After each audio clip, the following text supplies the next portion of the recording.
So much of what Americans believe about this president is pure fiction, scripted by I don't know who, Hollywood writers I don't know. We don't really know who Jeremiah Wright was to him. This is more than spin or political gain, and it is important because we've heard all kinds of stuff. And unfortunately, the president's life, as you will see, is pure fiction.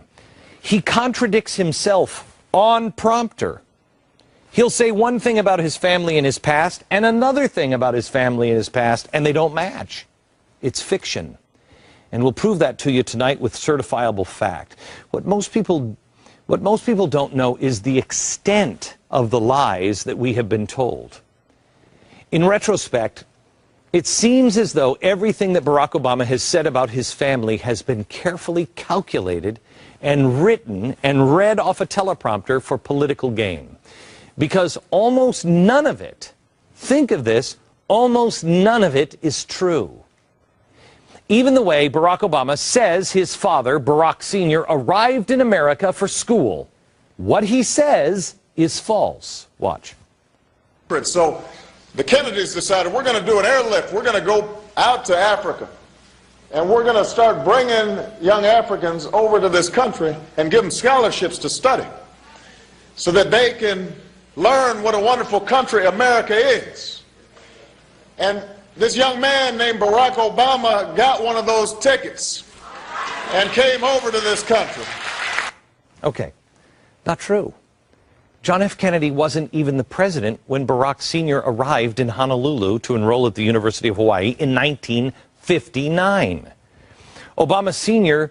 was able to take advantage of a program provided by Jackie Robinson and Harry Belafonte, who doesn't really exactly see things the way John F. Kennedy sees things. Or maybe you. But it was a fund for Africans. So why would he say the Kennedys did it? Because the timeline is wrong. Now, we can assume that, well, he just got it wrong that one time. Or was it for political gain of some reason? Or does he even know the truth anymore? Again, one little small fact and you're like, okay, whatever. But he throws JFK into the story. Then there is the fable about his parents getting together as a result of the march on Selma, Alabama, in the same speech. Watch. There's some good craziness going on because they looked at each other and they decided we know that in the world as it has been, it might not be possible for us to get together and have a child. But something's stirring across the country because of what happened in Selma, Alabama, because some folks are willing to march across a bridge. And so they got together and Barack Obama Jr. was born. That's a great story, but none of it is true. See, the problem with that one is that Barack Obama Jr. was born 4 years before the march on Selma took place. How's that work? Don't tell me I don't have a claim on Selma, Alabama. Well, don't tell me I'm not coming home when I come to Selma, Alabama. I'm here because somebody marched. No, you're not. You don't have a claim. You're not here because they marched. You were born before they marched. You were born in 1961, and the Selma March was 1965. So, Mr. President, where are you getting this story? You are not coming home when you come to Selma, Alabama. Now, during his coming out speech, if you will, I mean, not to be confused with last night's coming out speech, this is the one where he burst in the national spotlight at the DNC convention in 2004. We were told that he was a young moderate uniter, a fresh, post-racial, post-partisan politician. And boy, his speech really sounded like that. I remember it. It was great. This is how he began his speech. Tonight is a particular honor for me because, let's face it, my presence on this stage is pretty unlikely. My father was a foreign student, born and raised in a small village in Kenya. He grew up herding goats, went to school in a tin roof shack. His father, my grandfather, was a cook, a domestic servant to the British. Okay. Now, according to Barack Obama Sr.'s first wife, Kezia, that's not true. It's not true. According to his father's wife, not true. Barack Sr. married Kezia when he was 18 and she was 16. Her parents were upset and wanted her to come back home. So Senior's father, his grandfather, gave Kezia's family 14 cows as a dowry. Wait a minute, he had a tin roof and he was a servant with the British master. How many servants of the British masters have 14 cows in which to buy their son's wife? My father was a baker. We didn't have any cows or wouldn't have that kind of money to buy my wife. But Barack continued. My parents shared not only an improbable love, they shared an abiding faith in the possibilities of this nation. The love his parents shared is improbable. That much is absolutely true. Considering that Barack Sr. was still married to the aforementioned Kenyan woman named Kezia, who had 2 children with him. So it was improbable. So his dad comes over, while still married and 2 children over there, he comes over here. That's where he meets Barack's mother, Stanley Ann Dunham. Barack and Dunham never even shared the same residence. Not to mention the fact that 1 week after Barack was born, Barack's mom, Ann Dunham, took Barack away and left Hawaii to enroll at the University of Washington in Seattle, leaving Sr. behind. By the time she came back to Hawaii, Barack Sr. was already long gone, for good. First off to school in Boston, and then Harvard, and then he met somebody in Harvard. He married yet a 3rd woman named Ruth. And he took Ruth back to Kenya with him, where his first wife, whom he was still married to, waited. So he had 3 wives. So that, yes, I would agree that, he didn't really get into the details there, but yes, improbable love is probably a good word for it. But as far as his parents' abiding faith in the possibilities of this nation, this is where it really gets dicey. Anne lived much of her life in Indonesia and Pakistan and anywhere else but America. Barack Sr. got his free first-class education in Hawaii and then at Ivy League's Harvard and then hightailed it back to Kenya, never to return to America. Other than a month-long visit to Hawaii when Barack Obama was 10, that was it. He accepted the priceless American education and then used it to benefit himself and Kenya. But how did he use it? To promote American ideals that he loved? No, he used it to promote his brand of socialism and communism in his homeland's government. At his star-making speech in 2004, Barack Obama said this. They would give me an African name, Barack, or Blessed, believing that in a tolerant America, your name is no barrier to success. Okay, that's great. That's the kind of thing that we all said, wow, that is great. This is a storybook. Exactly. It's interesting because he went by the name Barry for most of his childhood, except for the exact opposite reason. Obama says his mother advised him not to switch from being called Barry to Barack for her fear that his African name would mean something very, very bad for him in America. So they didn't name him Barack because they had great love for America and respect, and they knew, no, when he tried to change it later when he was becoming a radical, she said, don't, you can't trust America. So which was it? Obama's highly acclaimed book, Dreams from My Father, details his struggles, such as that one, and other racial tensions, causing him confusion about his place in the world. It set the tone for the post-racial excitement his legions of followers felt. In the book, he told the heartbreaking story of visiting his mother one day at work at the U.S. Embassy when the family had moved with his stepfather to Indonesia. He had leafed through a copy of Life magazine, and he found a horrible, shocking photo, one that he would never forget, and an article about a black man who was so uncomfortable with the color of his skin that he bleached his skin in effort to become white. It was shocking. It was a rude awakening for little Barack at the time. Unfortunately, it's not true. When Life was contacted for the details of that story, Life said, We've looked it up. We've never run that story in this magazine. Obama's people said, well, then it was Ebony. And then it was, well, who knows what it was? That was Barack's reply to the anomaly. By the way, Ebony also was contacted. They never had run that story either. Who knows what it was? I do. It was fiction. Another unnerving racial story in Obama's brilliant and moving autobiography that showcased the racial division that he had overcome. Was the story of his white girlfriend in New York, whose name we now know to be Genevieve. After moving there to attend Columbia, one particular night, he took her out to see a black playwright in the city. Well, this is another very moving part of the book. Barack found the play extremely funny, but she came out confused. Here's his description of that fateful night. In the book, he says, after the play was over, my friends started talking about black people, why they were so angry all the time. I said it was a matter of remembering. Nobody asked the Jews why the Jews remember the Holocaust. I think I said.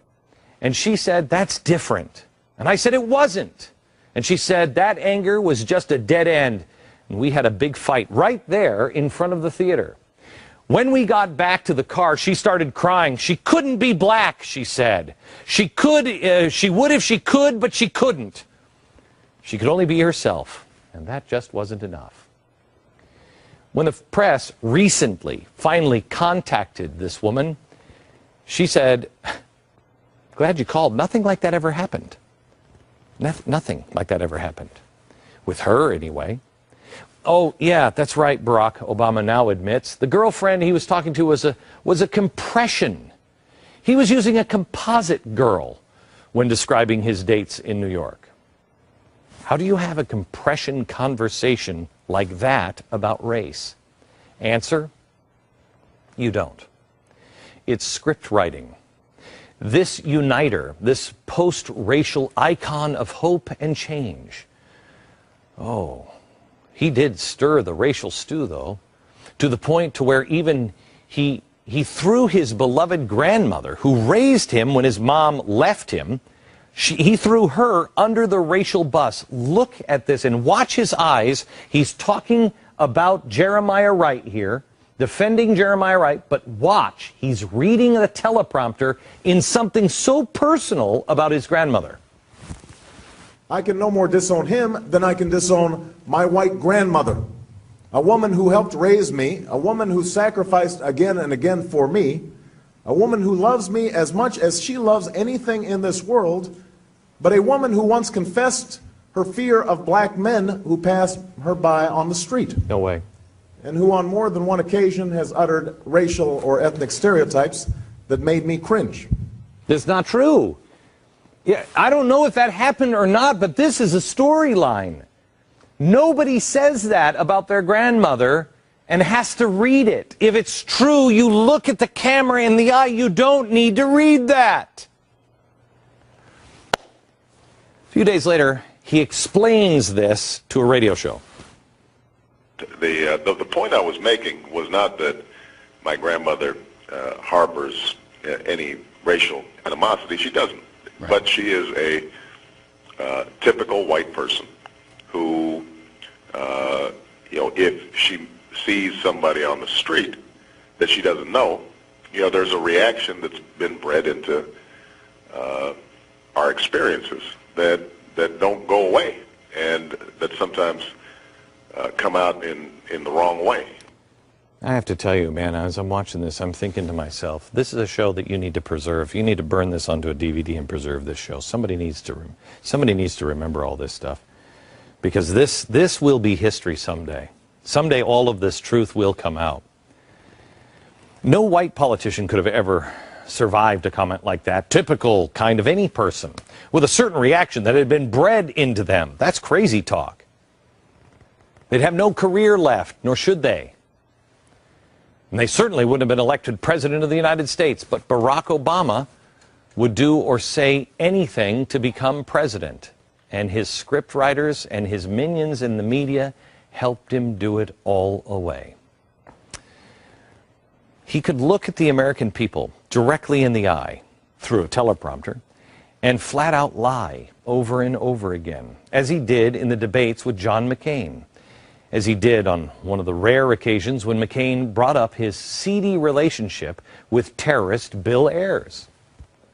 So, and you launched your political campaign in Mr. Ayers' living room. That's absolutely not true.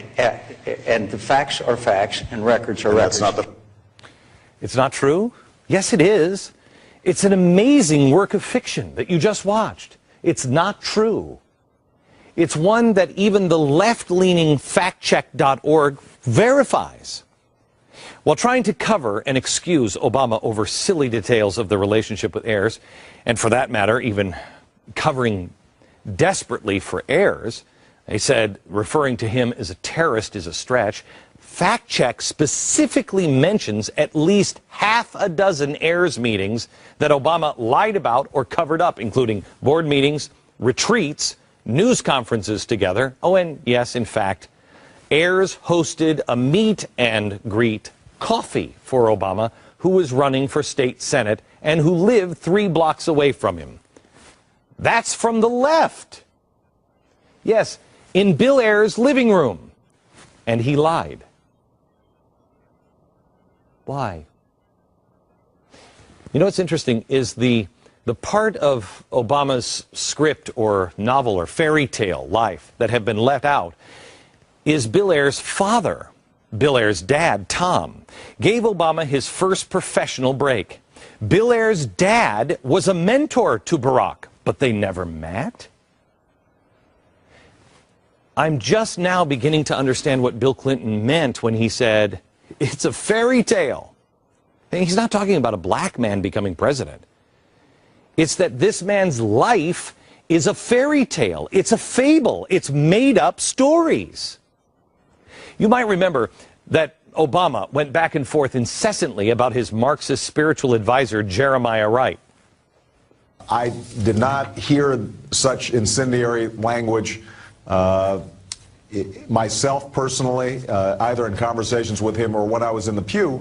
Did I ever hear him make remarks that could be considered controversial while I sat in the church? Yes. Okay. All of that and so much more was before he even got to the White House. I'll show you the myths since taking office when we come back. I have been showing you Obama's life of fiction. I wish these things weren't true, because when you really start to unravel all this stuff, something sinister is here. We have somebody who's had their entire life fictionalized. And when he took the office of the presidency, the lies became more blatant, but more political, lying from everything about supporting single-payer health care to doctors amputating feet and tonsils for more profit in a desperate attempt to pass health care. He promised to close Gitmo in a year, to saying that when it came to border security, then they wanted a fence.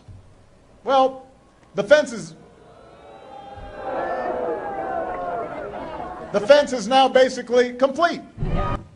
The fence is now basically complete. I mean, it's the typical politician lies, but then so far beyond. The fence is 5% complete, 5%, according to the Department of Homeland Security. Basically, that's complete, right? I mean, if you need $100 for dinner and you have a $5 bill in your pocket, I mean, any waiter will tell you, hey, you're good. I mean, basically, you've completely paid for dinner, right? No. In his effort to stoke the fires of class warfare, he is continually lying about the amount paid in taxes by the wealthiest Americans. He lied, never doing signing statements. Yes, he is. No lobbyists in the White House. Yes, like the first week. The Arizona immigration law. What? Pay as you go. No. Shovel-ready jobs. There are none. Jobs created or saved. No earmarks in the stimulus package, and on and on and on. So how can you possibly trust anything this man says? Anything that this man has said. Even when he speaks of America in positive terms, it rings hollow because of all of the falsehoods he has spoken, and it is a pattern of behavior. It is the light of opportunity that led my father across an ocean. It's the founding ideals that the flag draped over my father's coffin stand for. It's the flag, the ideals of that flag draped over my father's coffin. Really? Let me see if I have this right. Your father, who's buried outside Nairobi in Kenya, had a flag, the American flag, draped over his coffin? Why? I mean, that's weird. When he spoke so glowingly at the '04 convention of America's founding document, it sounded real. Our pride is based on a very simple premise, summed up in a declaration made over 200 years ago. We hold these truths to be self-evident, that all men are created equal,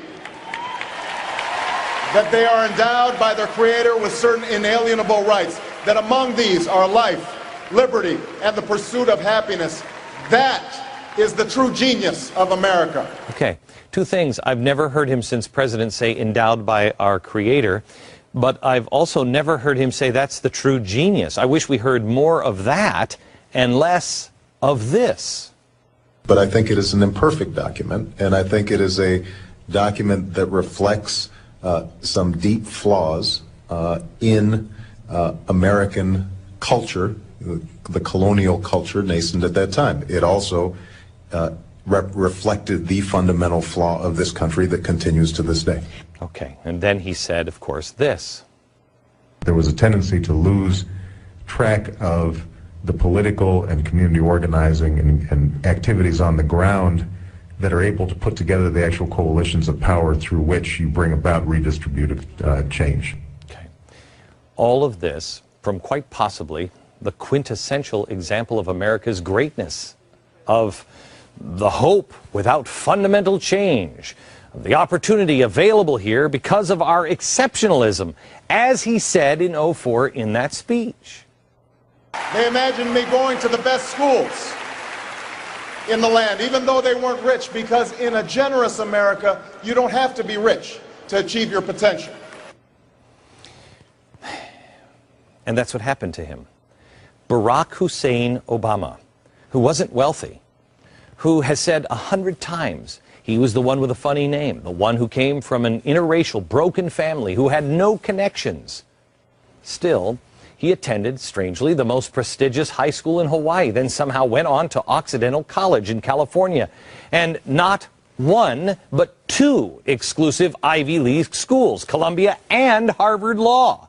He then rose to political prominence in Illinois to such an extent that he then became the most powerful man on planet Earth. Now, as Joe Biden might say, that's a storybook, man. But no, Joe, that's not a storybook.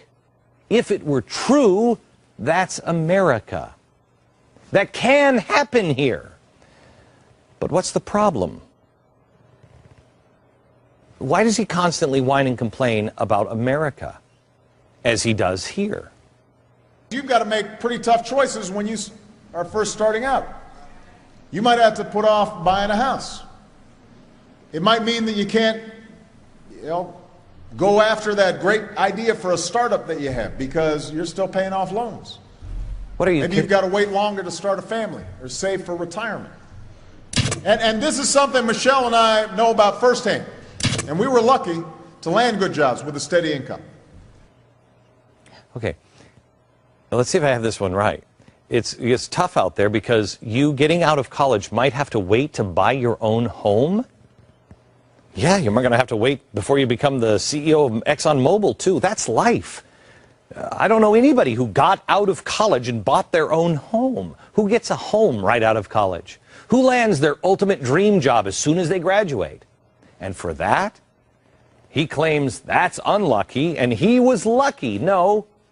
He was given amazing opportunities in this land because of the greatness of this country and his hard work, his effort, his talent.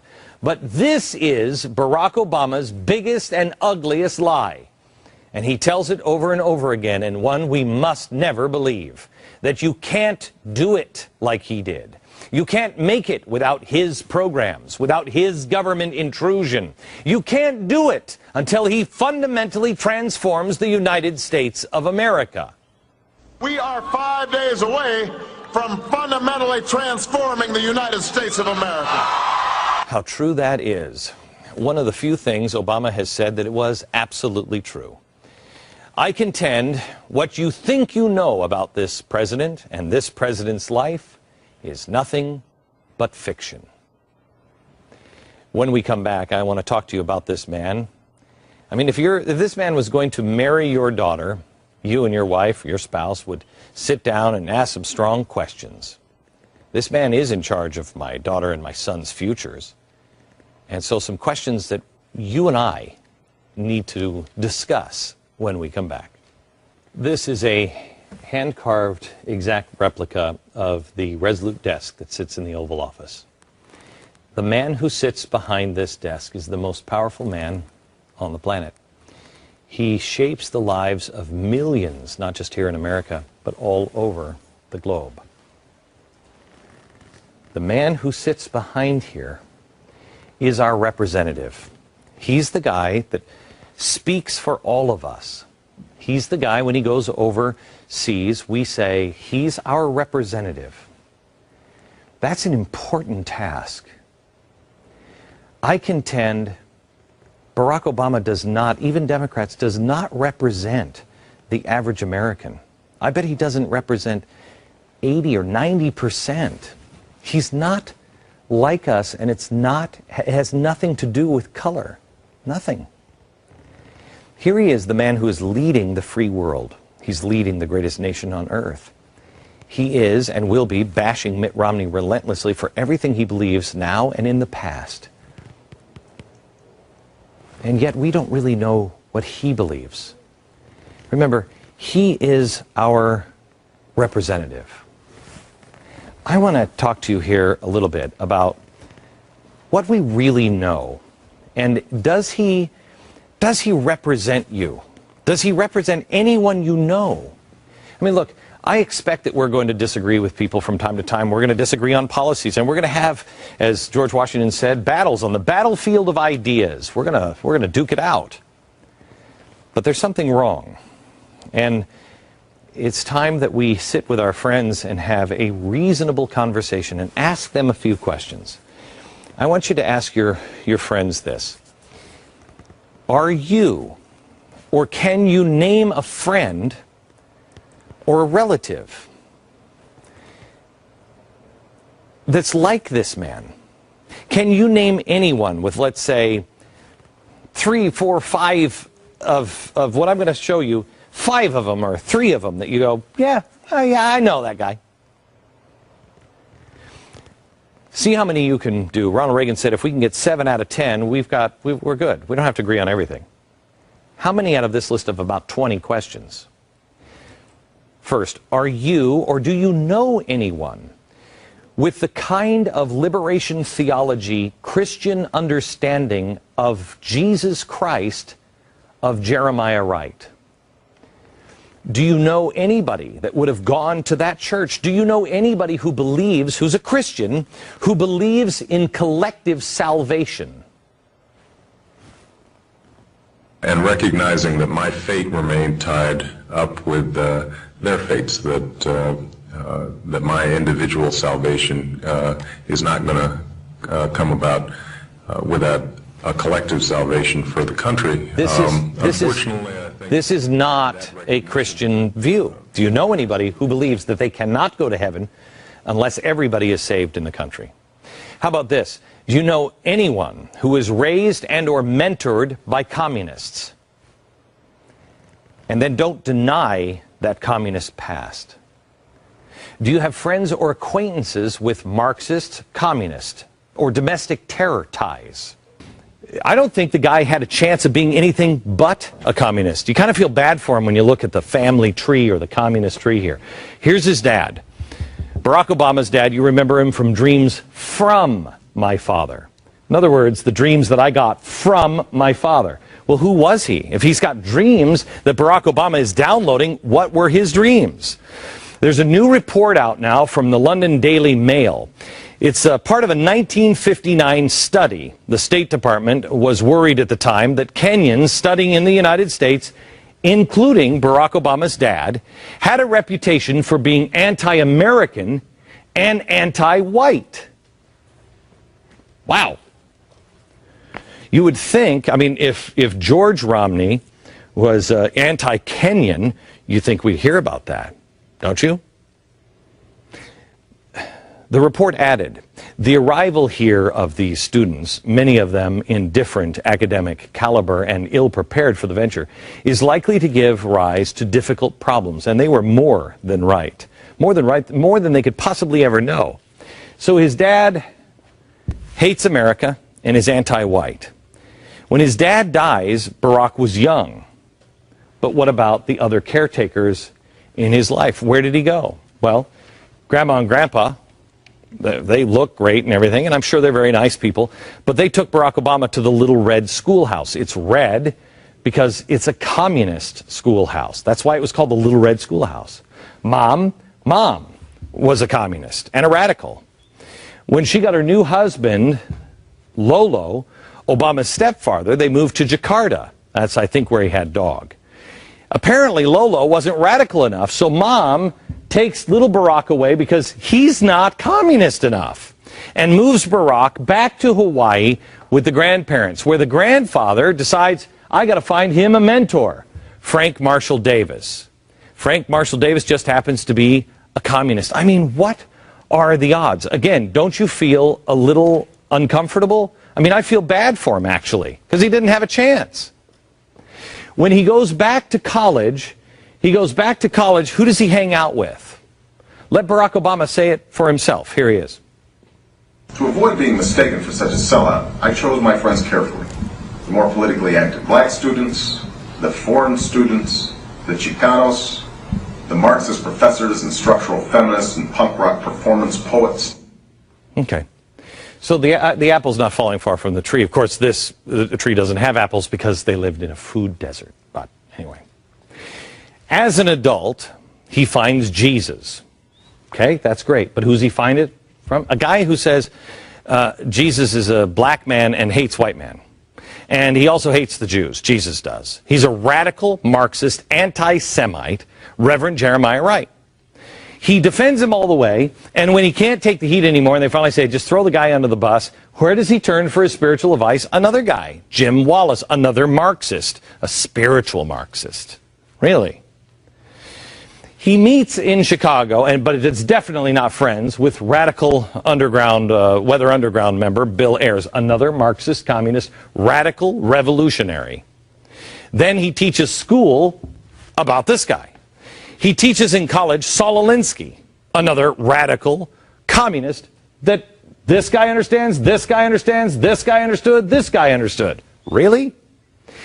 When he goes to Congress, he is the farthest left out of everyone there. Even the self-described socialist Bernie Sanders, who I have respect for because at least he says what he is. He's farther left than the socialist. And then he goes on, as president, to appoint Van Jones, a communist. Well, he was. I haven't heard about his turning point. Valerie Jarrett, this is his best friend, Valerie Jarrett. Guess who her father was?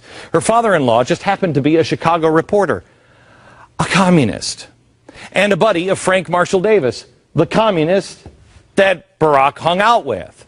This is the tie on how these two got together. By the way, we have a new book coming out called The Communist. It's not written by me. It's written by Paul Kengor. He's the author of Ronald Reagan, and he tells the story of Barack Obama's real mentor. It's critical that you understand who mentored him. Look for it this July. But I warn you, Obama is living in one big communist tree. I mean, he's like a communist Keebler elf, you know, that gives the cookies away for fairness and justice. How many communists do you know? Do you have friends that believe that terrorism doesn't really exist, and that by definition, jihad is a holy struggle? Our enemy is not terrorism, because terrorism is but a tactic. Our enemy is not terror, because terror is a state of mind, and as Americans, we refuse to live in fear. Nor do we describe our enemy as jihadists or Islamists, because jihad is a holy struggle, a legitimate tenet of Islam, meaning to purify oneself or one's community. How many people do you know believe that? This man surrounds himself with people like this. How about somebody who believes, really truly believes, that the Muslim Brotherhood is largely secular and a good force? The term Muslim Brotherhood is an umbrella term for a variety of movements. In the case of Egypt, a very heterogeneous group, largely secular, which has eschewed violence and has decried al-Qaeda as a perversion of Islam. Do you know anybody that thinks that NASA's foremost goal should be Muslim outreach to help them feel good? When I became the NASA administrator, or before I became the NASA administrator, he charged me with 3 things. One was he wanted me to help re-inspire children to want to get into science and math. He wanted me to expand our international relationships. And third, and perhaps foremost, he wanted me to find a way to reach out to the Muslim world and engage much more with dominantly Muslim nations to help them feel good about their historic contribution to science and engineering. Do you know anybody that believes now that Occupy Wall Street features the best people in our country? Would love to hear some of these Republicans who are attacking these struggling people and young people and calling them divisive say something about this kind of despicable attack on the best people in our country right now. The most selfless are down there on Wall Street. Is it even conceivable that you know or associate with somebody like this, or somebody who thinks that killing Osama bin Laden was an actual tough decision to make? Intelligence reports locating Osama bin Laden were promising, but inconclusive, and there was internal debate as to what the president should do. The entire national security apparatus was in that room. And the president turns to every principal in the room. What do you recommend I do? And they say, it's a close call, Mr. President. As he walked out the room, it dawned on me, he's all alone. This is his decision. He took the harder and the more honorable path. The heart? At the same time he had a hard time making this decision, do you know anybody who would make that decision and then insist that you have a blame someone else memo ready just in case it went poorly? Who in your circle believes that Israel is the biggest obstacle to peace and prosperity in the world? And it's not just Israel, it's Israel and the United States. Do you know anyone who believes the United States Constitution needs to be a photo negative for it to be workable for today? Generally, the Constitution is a charter of negative liberties. It says what the states can't do to you, says what the federal government can't do to you, but it doesn't say what the federal government or the state government must do on your behalf.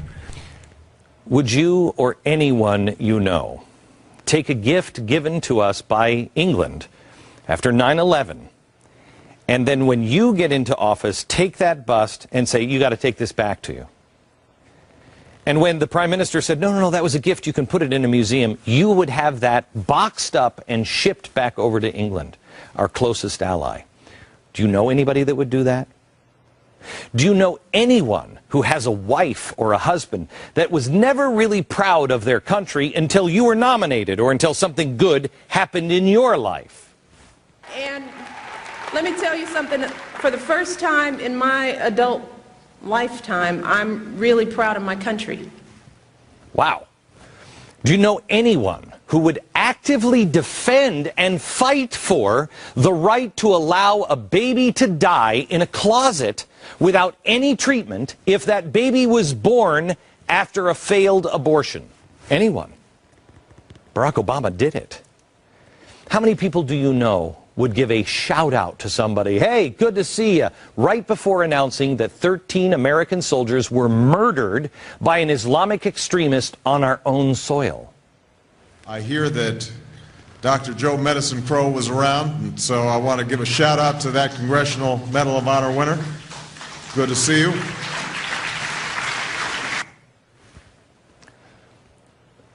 Do you know anybody who is a really big Israeli supporter? Somebody who says they are our best friend and we've got to be there every step of the way, who then has the prime minister of that country fly over halfway across the world, has dinner scheduled, you meet with the prime minister, and then you're like, you know what, I can't make dinner tonight. And then you go and have dinner with your friends while you make the prime minister wait, and then humiliates him.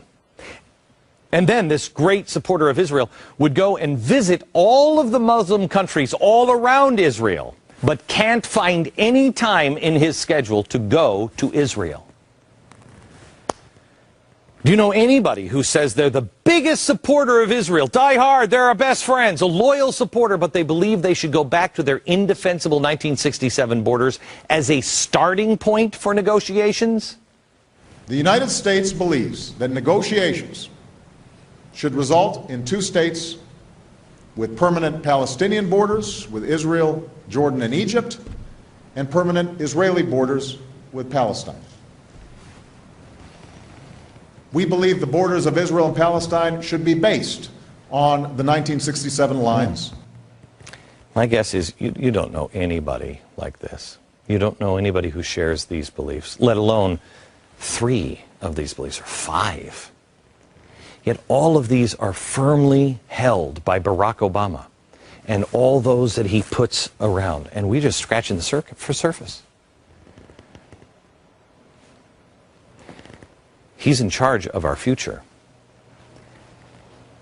Is he a good representation of what you believe?